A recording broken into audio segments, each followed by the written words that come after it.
The D.C. City Council decided to now give illegal aliens the right to vote, giving this right to illegal aliens as if our government is the Oprah Winfrey Show.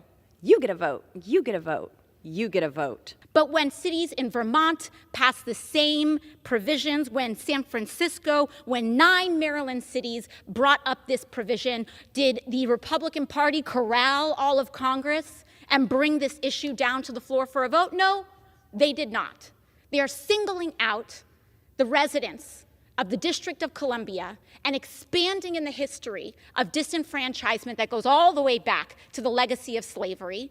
Rich, so rich to hear the other side discuss the sacred right of voting, discuss what our veterans and our service members fought for in the sacred right of voting, while defending and continuing to defend the disenfranchisement of American citizens in D.C. for their right to vote. They don't believe in the actual enfranchisement and voting rights for D.C. residents who are U.S. citizens, and yet they have the audacity and the gall to not just continue in that position and claim they believe in the sacred right to vote while denying that right to vote for an overwhelmingly black city, but then expanding their position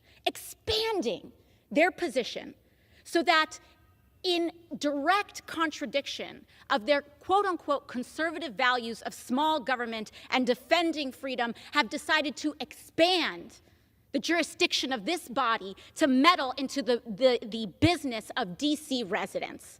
The D.C. City Council has the right to determine its policies for D.C. residents. And if any member of this body does not like that, they can feel free to change their registration, resign their post, and run for D.C. City Council. And for those who are residents here of Washington, D.C., they could have, as the ranking member stated, gone to any one of the many hearings on this issue. I understand that there may be disagreement. I understand that Republicans may not be happy with what the D.C. City Council is doing. But when cities in Vermont passed the same provisions, when San Francisco, when 9 Maryland cities brought up this provision, did the Republican Party corral all of Congress? They are singling out the residents of the District of Columbia and expanding in the history of disenfranchisement that goes all the way back to the legacy of slavery. And they're bringing it right here to this floor because why? They don't have any real bills to debate. We're not here to talk about health care. We're not here to talk about abortion. We're not here to talk about voting rights.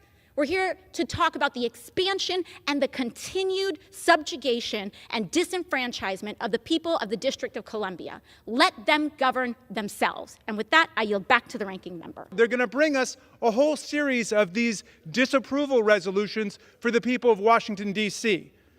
They don't want to vote in Washington, D.C. They don't want to live in D.C. They can move to D.C. and run for D.C. Council if that's their interest. But no, they just want to lord it over the people of Washington. So they don't like the District of Columbia's voting rules, and they don't like the criminal justice reform they just engaged in for a period of a decade with judges and lawyers and the D.C. bar and the people participating. They don't have a hearing on any of it. They just want to decree that they're going to strike it down.